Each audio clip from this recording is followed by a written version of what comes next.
And there's been a sharp decline in the inflationary figures for the month of March, as the Statistical Service has released some new figures pointing out that this is a significant decline of about 7.8% in the inflationary figures. Ghana rose to a historic 54.1%, but it appears that we're beginning to make some marginal gains. Here's government statistician Professor Samuel Kobina announcing that at a news conference earlier today.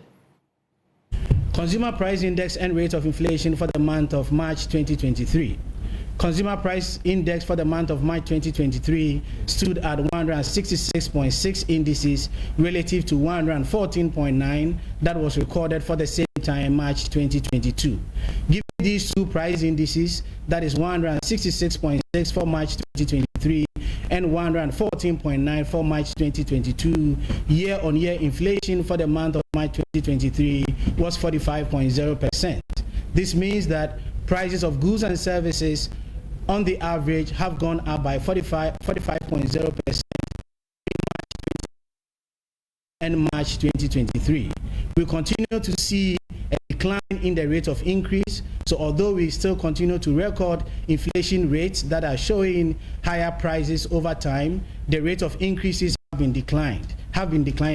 It will be recalled that in the month of December 2022, when we reached a peak of 54.1%, it decreased by 0.5 percentage points in January 2023 and further decreased by 0.8 percentage point in February 2023, and for the month of March 2023 we are seeing a 7.8 percentage point difference between the year-on-year inflation that was recorded for the month of February 2023 and March 2023. So conclusively, we have seen a sharper decline in the rate of change in our inflation rate between February 2023 and March 2023, although prices of goods and services on a year-on-year basis have seen an increase of 45 percentage points annually. On a month-on-month basis, we have recorded a deflation, and this deflation is 1.2%. That is between February 2023 and March 2023. Prices of goods and services on the average have gone down by 1.2%. This deflation that we have recorded in 2023 saw its kind in September 2020. So the last time we saw a deflation in a month-on-month inflation of about 1.1% in August 2020 and about 0.8% in September 2020. We've now seen another deflation for the month of March 2023, with prices of goods and services on a month-on-month basis going down by 1.2%. We do the first level disaggregation from the perspective of food inflation and non-food inflation, and also further do the disaggregation based on locally produced items and imported items. From a food and non-food inflation perspective, we see a percentage point difference of 10.2 percentage points, as food inflation recorded 50.8 for the month of March 2023 relative to 40.6 for non-food inflation for the same period, March 2023, culminating in the 10.2 percentage point difference between food inflation and non-food inflation. From a locally produced item perspective, we did record locally produced items 41.9% for the month of March 2023, whereas imported items inflation was 51.6% for the month of March 2023. Okay, so what's accounting for the latest figures, and how can we sustain the gains we made? Isaac Ofieje with our research desk is joining us with more on this. Isaac, the last time we looked at a number of factors accounting for the sharp rise in the inflationary figures. Now it's beginning to come down. Significant figure, 7.8%. How do we describe this? So if you look at what the governor actually reported, this is the first time we are recording a deflation on month-on-month basis. The last time we ever recorded deflation of 1.2% was in somewhere September 2020. So it's good news for us, but we've been talking about some of the key drivers. First has to do with the stability that the cedi is talking at the moment. We know that the cedi has appreciated by some percentage. We started the year with around 13 cedi. The dollar to 13 cedi is 50 pesos. Now, if you have about 10 cedis or 11 cedis, you can afford $1. That's one aspect. There's also the stability we are getting from the, fuel prices. Since we began the year, fuel prices have dropped by more than 50%. That's also another aspect. And then there's also what we are seeing in the international front, external factors where global inflation is coming down. US is now doing some sort of monetary policy tightening and all that. And all of these things are good news for us. The CD stabilizing, and then also fuel prices are coming down. One aspect that we have to look at is that food inflation is one of the key drivers of this headline inflation of 45%. And this is because, food items from farm gate are also now dropping. We've also seen producer price index for last month dropping. And that's the first indication that if you see producer price index falling, it's going to follow with a drop in consumer price index. But this time around, the decline or the drop in inflation has actually, is surprising, and is beyond what we actually projected that it was going to fall by. Is there a fair distribution of what's happening across the country? Because when the last figures were released, it wasn't as uniform as the national picture was. So what's the breakdown in terms of perhaps the regional figures? Well, we still have some regions having inflation rate above the national average. And some time ago, inflation was very low in the eastern region, but currently is one of the leading regions with very high inflation rate. So we know the headline figure is 40%, but eastern region is still having inflation rates of 63.2%. Greater Accra region, there's some sort of improvement. Last 2 months, inflation for February was around more than 55%. Currently, Greater Accra region, the inflation is, although the headlines figure is 45%, we have Greater Accra recording 55%. It's not that huge when you compare it to that of Eastern region. Central region is still recording very high inflation rates of 57.8%. In the northern regions, we have Upper West region recording rates exactly as the national average, 45%, Northeast region, 48.7%. So it's not as uniform as you may want it, but we have more of the regions recording rates below or equal to the national average of 45%. And when it comes to the items that are driving inflation, are there some top ones on the list released by the Statistical Service? So there are some items recording inflation rate above the headline figure. So I have them on the screen right now. If you look at fruits and vegetables, recorded a month of year-on-year inflation rate of 77.1%. Milk, dairy products, and eggs reported inflation rate of 73.2%. Tea and other plant products, 72%. Cereals and cereal products, 68.8%. Sugar, confectionery, and desserts, about 65.8%. All of these items recording rates above, the headline figure of 45%. But the most important thing is that imported inflation is going down, and that's actually affecting the national average that we have, which is around 45%. And these may be some items that we're looking at, but if you look at the projections that we're seeing, is this likely to take a downward spiral, as many experts will predict that, we see some progress, it may go down further? What's the outlook, really? Well, we are hoping to take inspiration from what happened in Zambia, when right after they got the IMF staff level agreement, we saw two things happening. Inflation was going down significantly, and also the Zambian kwacha was one of the best performing currencies against the US greenback or the United States dollar. And right after Ghana, we also got a staff level agreement. We've seen so many things panning out well. Inflation is dropping. There's a third time that we've seen inflation declining. And one thing probably we're also doing right is that, remember when the MPC press release was actually, the governor of the central bank said that, we are seeing inflation coming down, but we'll still go ahead to keep policy rates very high, more than 29%. So those are some of the things that we are looking at. So we're actually expecting that inflation will decline, but we wanted it to decline to a certain level that we probably will see that it will have effects Right. on other indicators of the economy. That's why we still kept the policy rates high. So we are hoping to take inspiration from Zambia, that when they got the staff level agreement, some of these things started happening. But to sustain this, we need to look at fuel prices. We need to make sure that the steady is also stable and Right. other, indicators. Okay, Isaac, just hold on for me. Let's bring in Courage Buti, an economist, of course, with GCB Capital. Courage, is a good time to be talking to you. Many consumers out there happy about the figures that we have, but what's going to be the actual impact, knowing that inflation is somewhere around 45%? Yes, it's a refreshing, if you like, stat.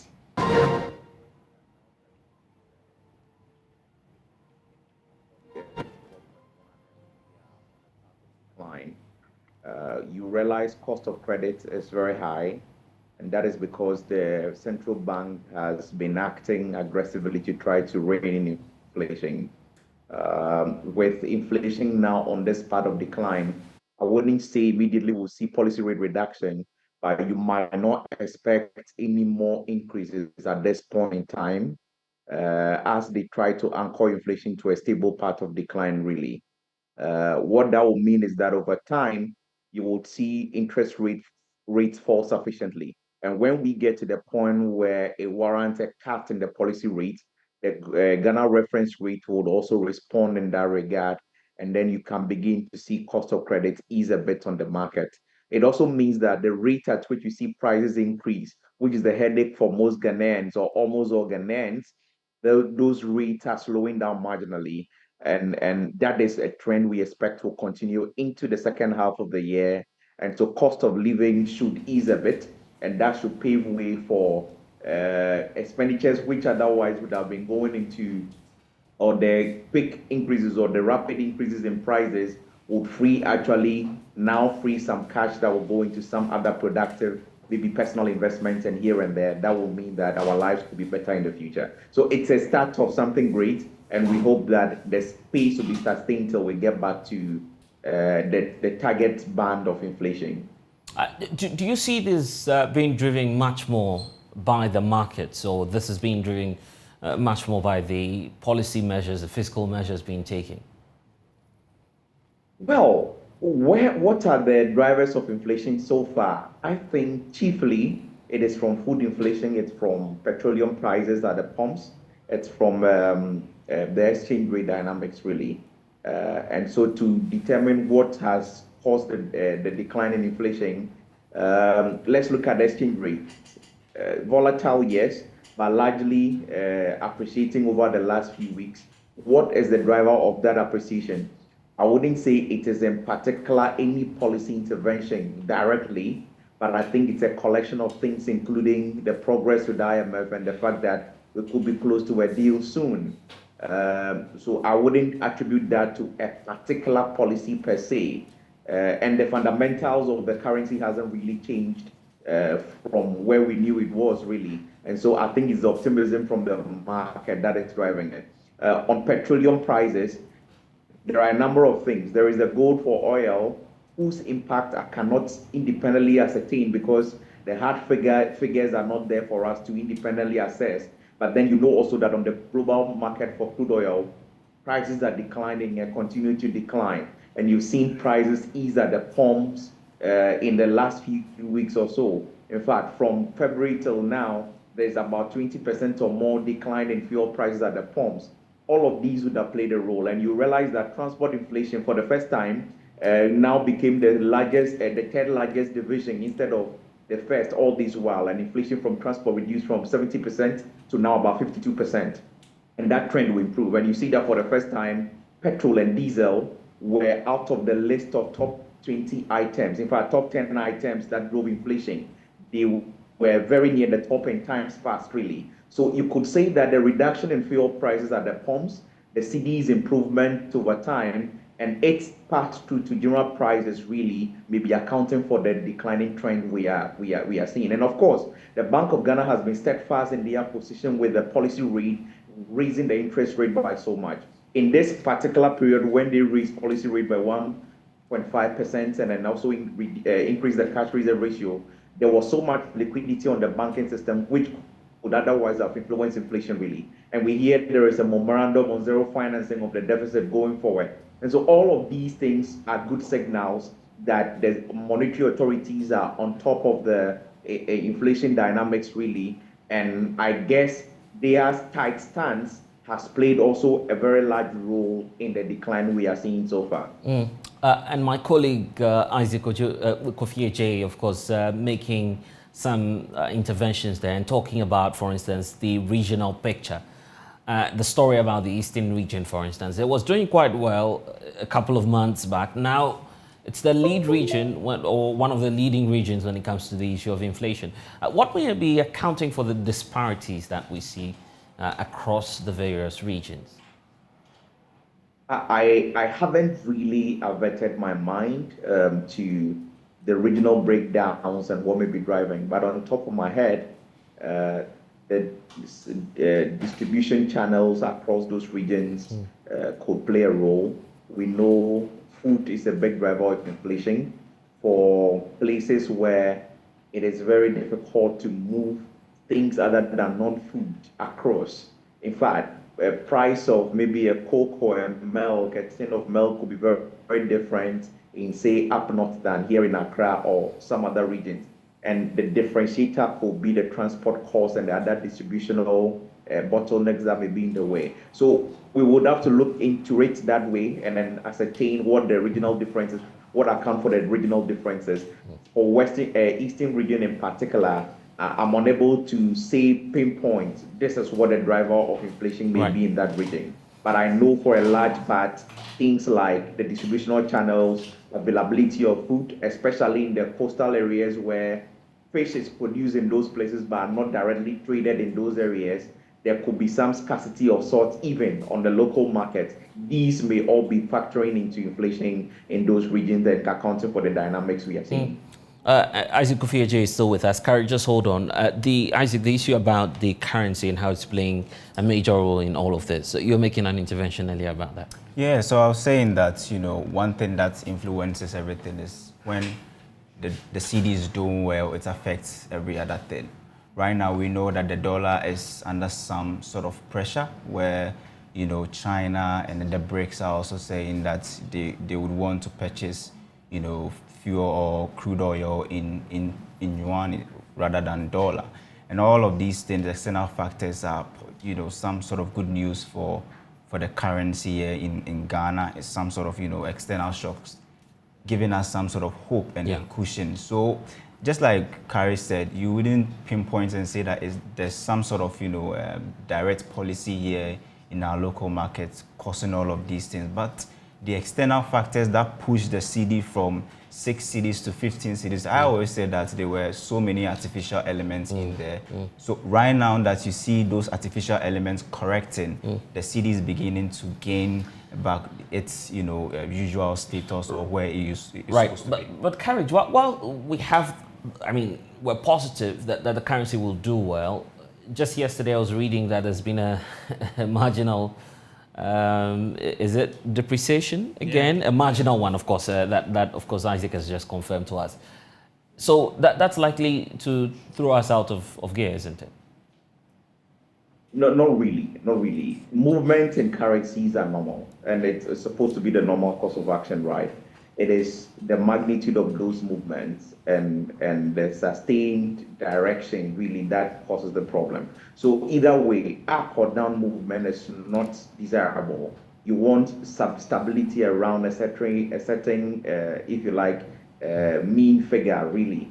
What caused the city to move from about 682 pesos at the end of 2021 to tops of 16, 15 cities in 2022, like your colleague said, are mostly exogenous and of course overreactions due to what people perceive to be the situation on the market, and speculators made their bet out of it. Now that there is some hope that a program is coming and there will be a balance of payment support and all of that, and the pressures that led to the depreciation sharply, which was mostly portfolio reversals, and in this point in time, these foreign guys are not even able to sell their bonds in the first place, let alone even repatriate, which will cause pressure on the city. So we are where we are now. And so those abnormal movements up and down are actually quite expected, and it has been the case so far this year. If 2% depreciation, as we see it on the interbank market, is quite alarming. You see that in the last 3 or so weeks, the retail market has swung back into an appreciation territory. So you can see a 10 peso, 20 peso depreciation here and there. It's normal, but it becomes problematic if you are seeing that trend continue every day and you are moving maybe from 10, 55 peso to now 30, 50, 70 every day, and then it's going back into the 13, 14, 15 level. Then it becomes concerning. But at this point in time, I think it is broadly stable, and those movements around that mean figure is actually expected. Okay, so going forward, what policy measures would you want to see in terms of consolidating where we are now and the gains that we're making?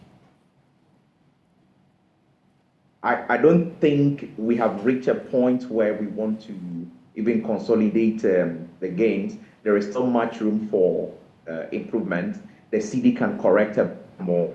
I think we could get to a level around 8 CD thereabout if we sustain the policy stance and we do the right things we have to do. You saw that the staff level agreement came to be that the CD corrected sometime even back to around 8 CD level. And if you look at where it came from to even that 8 CD, you would say that is still a sharp depreciation really, regardless of the fact that it was a very sharp correction in that process. And so I think the natural support level for the CD around this time will be around the 8, 9 CD level. How can we sustain that decline? I think the main concerns of the market now is the availability of dollars, one, and policies that can restore their sustainability and restore the macro, correct the macro imbalances there are. To what extent can the IMF program resolve that? In fact, the policies and the target in that program may be very resolute and sounds good, but the implementation of it is actually important. And I think that going into this program, fiscal consolidation, not only for the program, but as a habit, entrenched. We had the fiscal responsibility law in 2019 that was supposed to ensure this, but unfortunately never got used because just a few months after its passage, we have had to suspend it.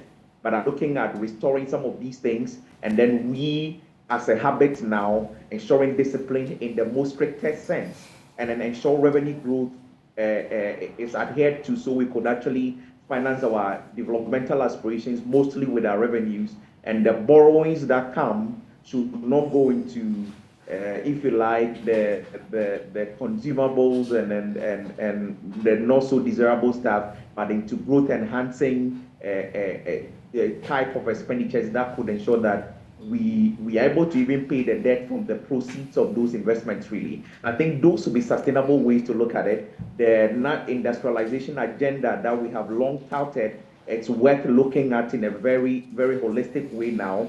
Things like your rice, tomatoes, and the many other things we could safely produce locally. This is time to allocate resources to them and then support the private sector to deliver some of these goods so we could reduce our reliance on the import of those things. If the goal for oil policy is worth it and it can bring about some stability in exchange rates and reduce the import bill at least from that side, and I must say that that item alone consumes about almost $4 billion of dollars really every year. If we can look at it and it's worth keeping, and we can look at streamlining it properly, bringing some transparency into it, and use it as a permanent feature of our oil import management going forward, then we can realize the gain. So these are all up to be done. If we do those and do it sustainably, we should see inflation exchange rate remain stable for a long haul. I see. And particularly as we go into the program, the deficit monetization, we have the memorandum now in place, and well, it's not in place yet, but at least it's been drafted and all of that. We should adhere to it strictly, and beyond the program, if at all there will be deficit financing from the central bank, it should be limited to the thresholds in the Bank of Ghana Act, I see. and not the levels we saw in 2022. Courage, I was just about going there. The spring meetings are underway in Washington.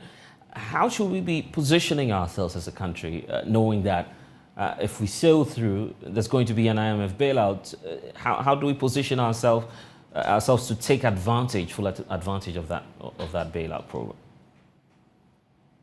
Well, yes, we've drafted a policy framework already, I believe, and that is what the IMF staff considered in agreeing at the staff level with us for a program.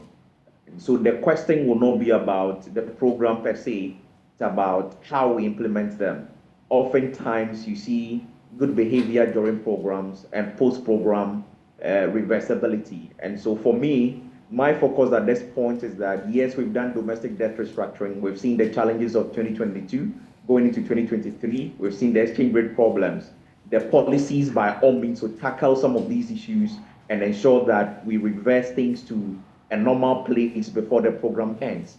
The question now becomes, what are we doing in terms of the legislative framework, the policy framework, and the structural framework to ensure and build in irreversibility into some of the gains we'll make into this program? And that is what I think, as part of the program, we should get technical support from the World Bank, from the IFC, from the IMF, and every other relevant institution to try to build irreversibility into the system. Fiscal responsibility is something we must look at and look at holistically.